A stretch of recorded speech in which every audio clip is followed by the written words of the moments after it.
Shalom, selamat pagi adik-adik. Apa kabar semuanya? Yes. Sudah siap semuanya? Wih, tadi sudah bersama-sama berdoa, memuji Tuhan. Sekarang kita akan mendengarkan firman Tuhan. Sudah siap? Sudah siap? Ya, sudah siap. Mama, papa, atau kakak-kakak, abang-abang yang mendampingi adik-adik Kartini, siapkan Alkitab. Kita hari ini membaca firman Tuhan dari Kejadian 37. Ayo dengar ya. Kejadian 37 ayat 12 sampai 28. Sekali lagi. Mama, papa, kakak-kakak, abang-abang yang mendampingi adik-adik Kartini, siapkan Alkitab. Dibuka Alkitabnya. Tuh. Kejadian 37 ayat 12 sampai 28. Judulnya Yusuf dan saudara-saudaranya. Ada lagi yang kedua. Tutup ya, dikasih pembatas ya. Dikasih pembatas ya. Yang kedua, Kejadian 42, tadi 37, sekarang 42 ayat 22 sampai 25. Judulnya Saudara-saudara Yusuf pergi ke Mesir. Ketiga, aduh banyak banget Kak Tini. Iya, ini seru ini. Pasti adik-adik senang mendengarnya. Tadi Kejadian 37 ayat 12 sampai 28. Yang kedua, Kejadian 42 ayat 22 sampai 25. Yang ketiga, Kejadian 45 ayat 1 sampai 5.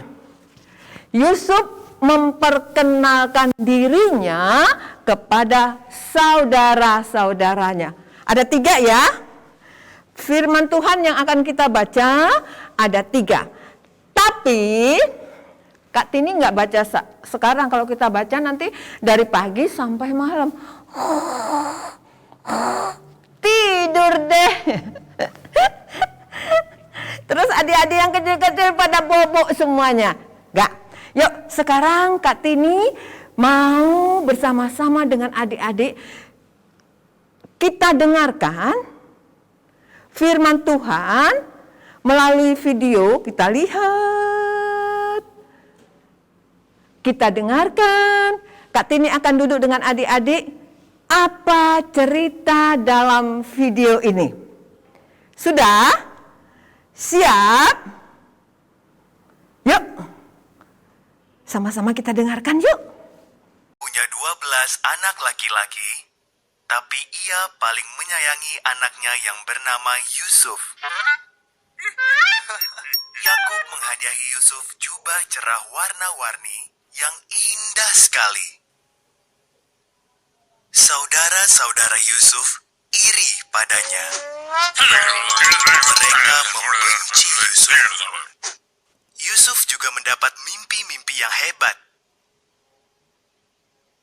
Dalam mimpiku, kita sedang mengikat berkas-berkas gandum, katanya.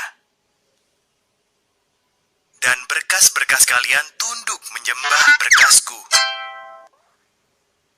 Saudara-saudara Yusuf makin benci padanya.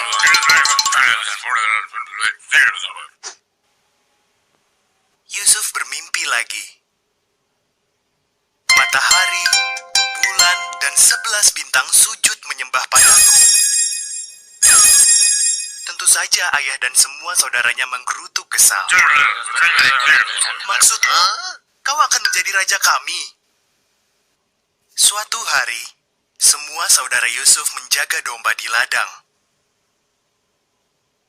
Dari kejauhan, tampaklah Yusuf datang menghampiri mereka. Segera mereka berencana untuk membunuh Yusuf, biar dapat semua mimpinya. Ruben sang kakak berkata,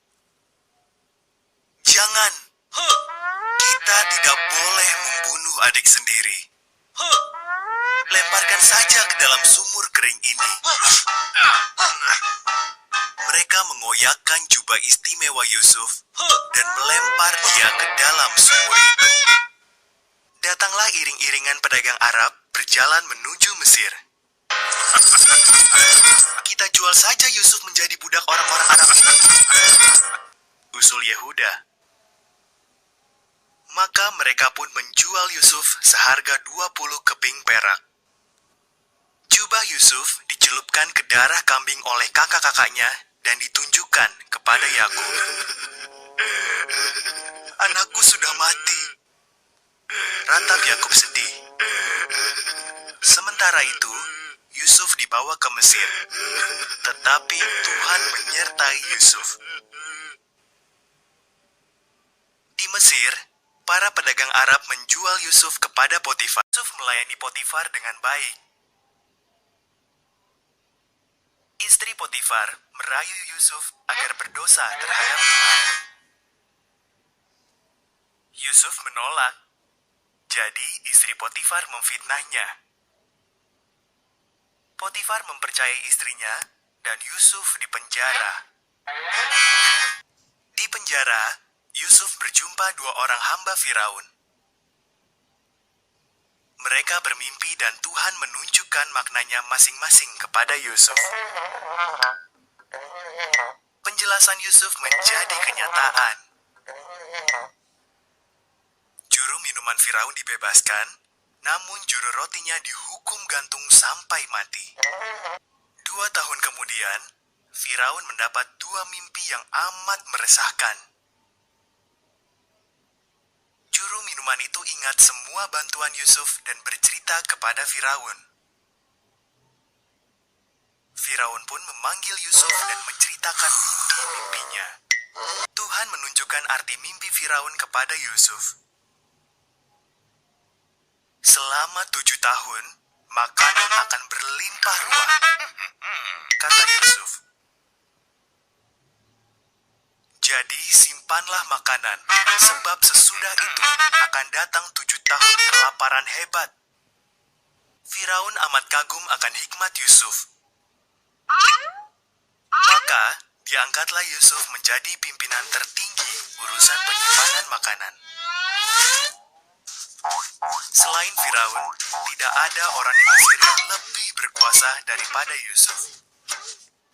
Saudara-saudara Yusuf pergi ke Mesir untuk membeli makanan. Mereka sujud kepada Yusuf, namun tidak mengenali dia.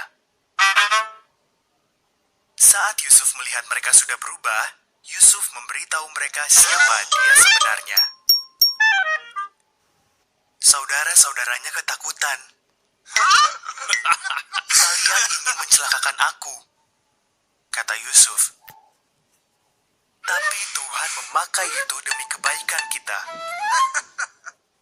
Mari, bawalah seluruh keluarga kita ke Mesir. Di sini ada banyak sekali makanan. Kak Tini lari-lari tadi duduk sama-sama. Ada cerita apa ya? Nah, ada cerita satu keluarga besar, ada papanya namanya papa siapa? Yakub. Terus di situ ada lagi namanya siapa ya? Yang dikasih baju bagus? Oh ya, pinter. Yusuf. Yusuf ini kesayangan papanya, tadi ya kita lihat. Dia dikasih baju bagus. Terus kakak-kakaknya ini, terus Yusuf, terus Yusuf. Kakaknya marah. Sekali waktu kakaknya lagi kemana? Menggembalakan domba-dombanya. Yusuf lari dari jauh. Terus kakak-kakaknya bilang, itu Yusuf. Yuk kita bunuh. Hah? Mau dibunuh? Terus ada kakaknya bilang, jangan, tidak boleh dibunuh. Yuk, itu ada sumur yang kering. Sumur kan biasanya ada airnya. ini ada sumur yang kering. Yuk kita masukkan aja si Yusuf itu ke dalam sumur kering. Dimasukkan ke dalam sumur kering, cemplung. Terus kakak-kakaknya kemana? Kakak-kakaknya pergi, tinggal Yusuf sendirian. Nah, sebelum ditinggal, Yusuf dijual. Banyak sekali penderitaan dari Yusuf yang kita lihat tadi. Sekali waktu Yusuf menjadi apa dia? Memegang pimpinan. Apa ya? Pada saat itu negara, daerah, tempat kakak-kakaknya pas kelaparan. Mereka harus datang ke Mesir mencari makanan, mau membeli makanan. Datang abang-abangnya semua bersujud kepada Yusuf. Yusuf tahu ini kakak-kakaknya semua. Yusuf marah? No. Yusuf nggak marah. Walaupun dia sudah buang ke sumur, dia sudah dijual, dia masuk penjara, dia tidak marah, dia kasihan. Oh, kasihan kakak-kakakku semua, abang-abangku semua tidak makan. Nah, tema kita tadi adalah rumah kasih. Adik-adik, Yusuf tadi dibenci. Yusuf dibuang ke sumur kering. Tapi ini dia. Yusuf menyayangi saudara-saudaranya yang sudah berbuat jahat. Adik-adik, ketika Tuhan Yesus ada di dalam keluarga, ada mama, ada papa, ada abang, ada adik, ada kakak, maka rumah kita akan menjadi rumah kasih. Tidak ada yang ribut-ribut, tidak ada yang berantem, tidak ada yang pukul, tidak ada yang cubit. Keluarganya saling mengasihi, sama seperti mama papa mengasihi adik-adik semua. Kakak-kakaknya mengasihi adik-adiknya semua. Keluarga yang selalu mengingat kesulitan saudara-saudaranya. Kak Tini, kalau sekarang itu apa ya? Saling membantu. Adik-adik yang kecil bisa membereskan mainannya. Kakak yang besar menyapu. Wah, mama papa pasti senang. Saling membantu dalam kesulitan. Atau keluarga yang saling menolong satu dengan yang lain. Indah sekali ya ceritanya ya. Kita mau seperti Bapak Yusuf. Walaupun kita sudah dibenci, walaupun kita sudah dianiaya, walaupun kita sudah sedih, tapi Bapak Yusuf selalu sayang kepada keluarganya, sayang kepada mama papa, sayang kepada abang, sayang kepada kakak. Seperti lagu ini. Lagunya apa? Yesus sayang padaku, Alkitab mengajarku, walaupun kecil lemah, aku ini miliknya. Yesus Tuhanku, sayang padaku. Itu firman-Nya di dalam Alkitab. Amin, terima kasih adik-adik. Hari ini kita mendengarkan firman yang sungguh indah. Untuk mama, untuk papa, untuk adik-adik, untuk abang, untuk kakak semua. Shalom, Tuhan Yesus memberkati.